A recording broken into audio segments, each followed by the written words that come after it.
The second banner for Genshin's 1.6 update is finally here, with its first Inazuma character, Kazuha.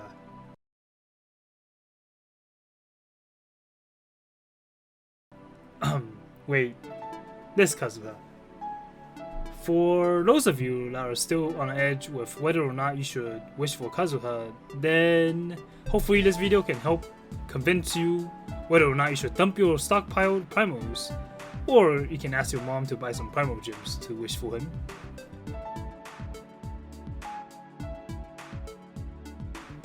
Anyways, let's look at Kazuha's skill set and animation.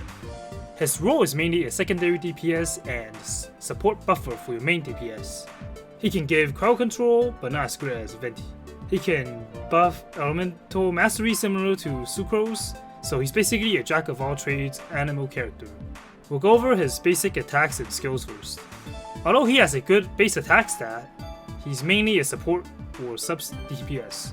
If you want to build him as a main DPS, then you can make him a physical attacker, which means you can deal white damage, but keep in mind he's going to be weaker than Xiao at C0. Kazuha's elemental skill has a press and a hold.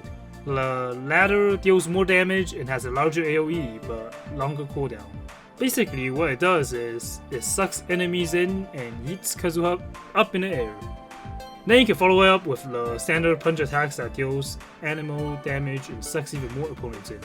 Kazuha's elemental burst, the Kazuha Slash, basically does AoE damage upon casting, and then the animal AoE will infuse itself with the first element it touches and also deals damage over time damage for 5 times.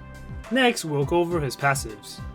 The first passive decreases sprinting stamina consumption, so it's pretty useful when exploring. For the second passive skill, Soulmon Swordsmanship, if Kazuha's elemental skill comes in contact with elements, it will absorb said element. If you plunge down before the effect expires, it will deal an additional 200% attack of the absorbed elemental type as plunging damage. The last one, which is probably the most important one, Poetics of Fubutsu.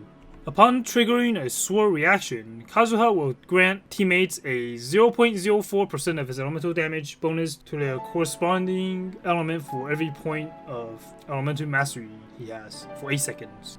Next, we'll talk about Constellations. His C1 decreases elemental skill cooldown by 10% and also resets cooldown of his skills when casting his elemental burst. His second constellation will make the field generated by Kazuha slash increase Kazuha's own elemental mastery by 200 and also characters within the field by 200 as well. His third constellation is basically just +3 for his elemental skill. His fourth constellation generates extra energy based on his HP, and also gliding regenerates 2 energy per second, which is honestly useless in my opinion because who glides while they're in combat?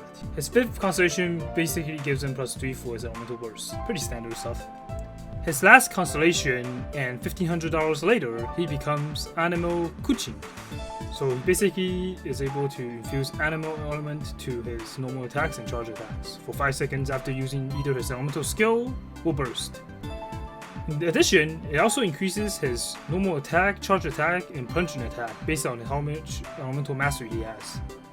But realistically, you're not able to get this constellation unless you're a whale, but this basically changes him to a main DPS.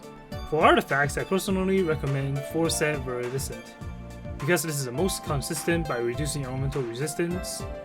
However, you can use 2-set Gladiators and 2-set Viridescent, which is also decent.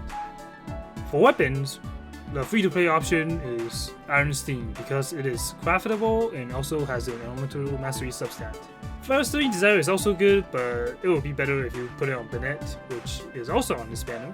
Another 4-star weapon that's good to use is the Lion's Roar because it's good with elemental mastery Sans build because of the high attack substats. This weapon is best used in a Pyro or Electro team. For 5-star weapons, you can use Aquila Favornia because that's the best for physical DPS build as Constellation 0. If you have a Jade Cutter, it's the best for the sub DPS builds that I was talking about. The Freedom Sworn has good effects for Kazuha, but personally I wouldn't go out of the way to roll on a weapon banner if I'm a free to play. This is still the first day, so the numbers are subject to change. I personally won't be polling for him because I'm saving for other Inazuma characters. But for those of you that are on the fence, hopefully this video will convince you enough to form your own opinion.